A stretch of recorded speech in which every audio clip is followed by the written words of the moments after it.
Hi, I am Rebecka. I living with HIV. I am transgender. I went on a day trip to the beautiful West Coast town Hunnebostrand. Apart from enjoying the gorgeous views and the open sea, I also met up with Rebecka, who is a local trans woman. I grew up in Sweden here, 82, come to Sweden from India. My parents died and to come to the foster parents in Sweden. And she has an early memory of when she tried on a dress for the first time. I was 8 years old and come to my best friend, is a girl. She's have a beautiful room and we was a best friend. And she's get me a red dress, very beautiful dress. But I come to her and clad this one and I love that. I love that so much. I ran home to my parents and my mother look at me and say, no, boys are boys, girls are girls, no dress. So my mother flex out my dress and say to me, no more talking on this here. Only boys have a boys' clothes, girls have a girls' clothes. My father is angry of that. But this started for me, was me, really me, some girl. But before she actually came out as a trans woman, she spent some time trying to figure out her sexuality. I was 16. I meet a schoolgirl in the same class and she is bisexual. And I think, I am a self-bisexual person. I like boys and girls. I think, I don't know bisexuality. I am more bi with lesbian girls more and boys. But sometimes it's a young person really trying everything of the sexuality. And I start with that and I grad up to the thinking, no, this is not like the boys, more girls. And I am a boy, what you can do it about that? I think, but I was a young age old, I will start with that. So I think, I will try girl again. But not my parents' permission. I think this is what's beginning to my transgender thing. She grew up, she graduated, and she started working in a company where she felt it was time to come out. This company is people, them accept me to the beginning. But after 1 and 2 years after I come out, these people stab me back. I think no more of this people and this company, so I quit and sue you them for that. And it was also a bit of a problem for people in her village to accept her as a trans woman. Local people had set me from I was child in this society and living. Every people had set my son boy and they changed to the girls. People don't accept in the small village. So we have a much problem, but my parents, many people blame them for my come out. So it's very hard in the small community. Now it's been 20 years since then, but sadly it isn't a lot better today.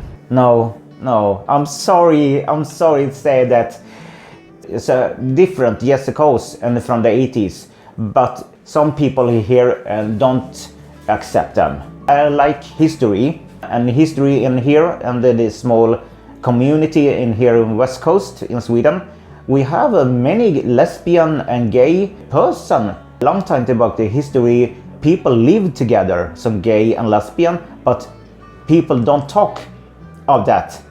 Now it's the same thing, but different with the history. And now it's here is a media, radio, everything pod. You can listen to them. And stories of me and come out better, but some people don't accept. Old people, some old do it, so old don't do it. Rebecka is also living with HIV since 17 years back. HIV, I had in 17 years.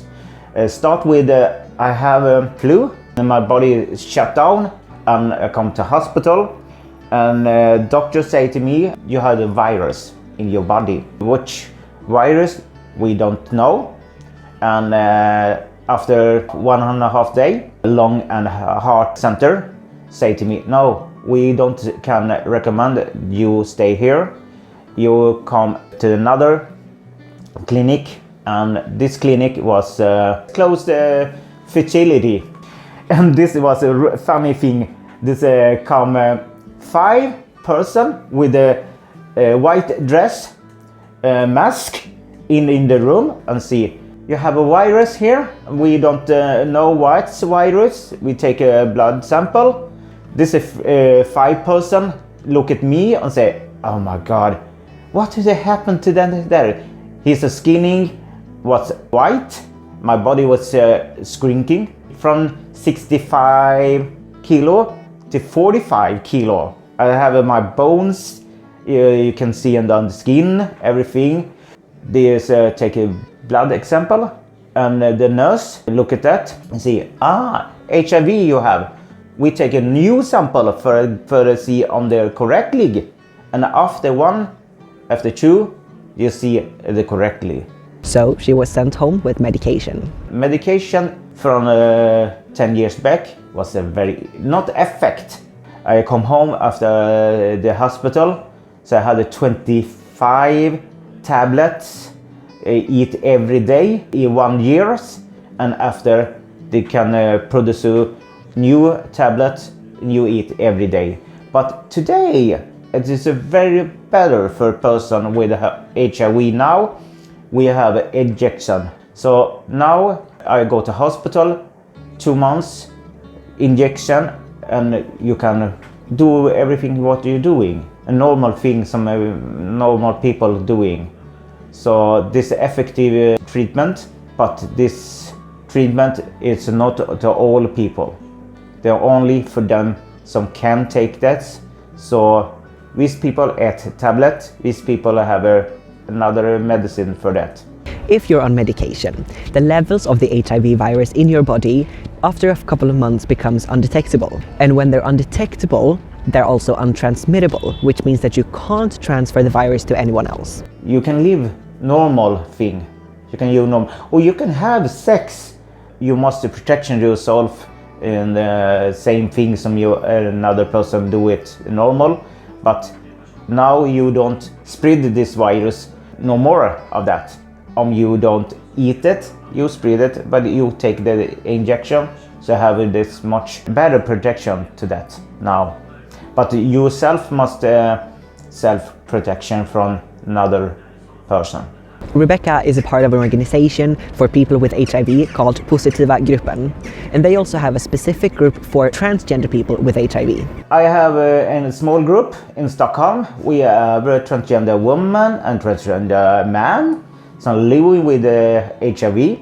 A small group, we are 20. Once a month we meet and we discuss HIV, people's life, and think what we can do better, information, another society to this small group. We have a party, we have every people we in this group as a family member. So every people have an unique story, and every people respect another for their stories, and we help each other to get out this story we have, and this society we living in, information them on transgender person and HIV.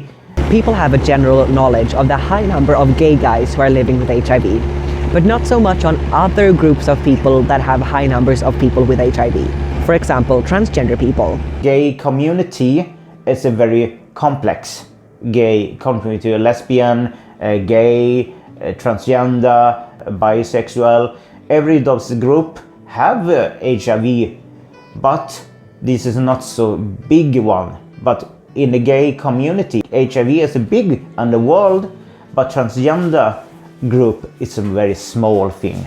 They're very, very small. And only in Stockholm now we have HIV group, and I will explode to another story. Gothenburg, Malmö, Uppsala, everything of the biggest city have one community, same some in Stockholm. For instance, I say before, a family group.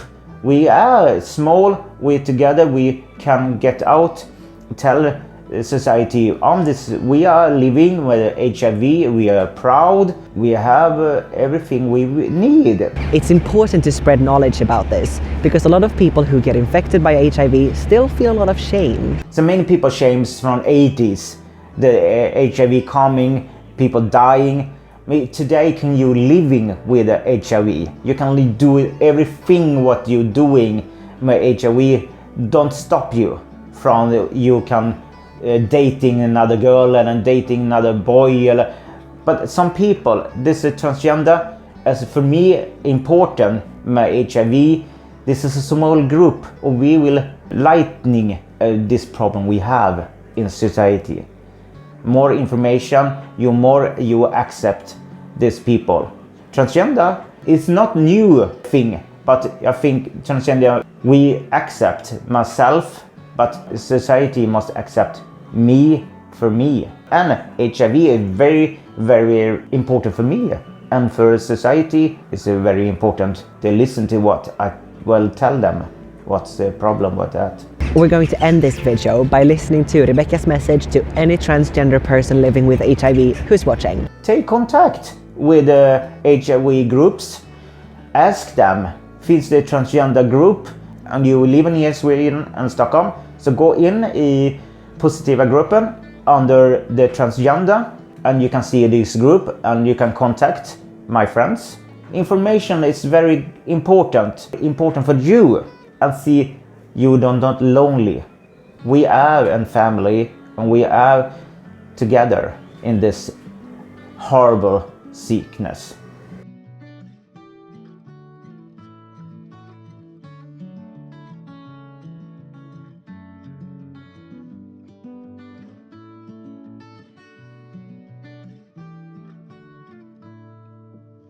If you enjoyed watching that video, please like, comment, subscribe and share the video. I really appreciate you showing your love in that way.